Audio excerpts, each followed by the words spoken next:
Hamas తీవ్రవాదుల్ని ఎత్తికి మరీ వేటాడుతున్నటువంటి Israel తాజాగా మరొక ఇద్దరిని లేపేసింది. షంబ్లాక్ నజీర్, ఈ ఇద్దరు కూడా ఒక ఇజ్రాయలీ తల్లిని, ఇద్దరు మైనర్ గర్ల్స్ని కిడ్నాప్ చేశారు.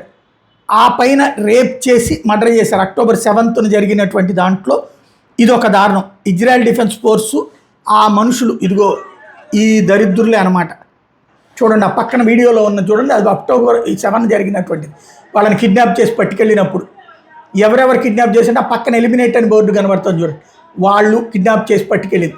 వాళ్ళు ఆ తర్వాత అత్యాచారం చేసి ఆ పిల్లల్ని, ఆ మహిళని చంపేశారు. దానికి ప్రతీకారంగా ఇప్పుడు ఇజ్రాయెల్ ఐడెంటిఫై చేసింది వాళ్ళు ఎక్కడున్నారో. వాళ్ళు వేరే పేర్లతో వేరే వ్యాపారులుగా లేకపోతే పనులు చేసుకునే వాళ్ళుగా ఉన్నారు. వాళ్ళని ఎతికి పట్టుకుని ఎలిమినేట్ చేసి పడేసింది. ఇజ్రాయెల్ అయితే బాకీ ఉంచుకోవట్లేదు, ఎప్పటికప్పుడు ఎక్కడికక్కడ తాట తీసేస్తుంది.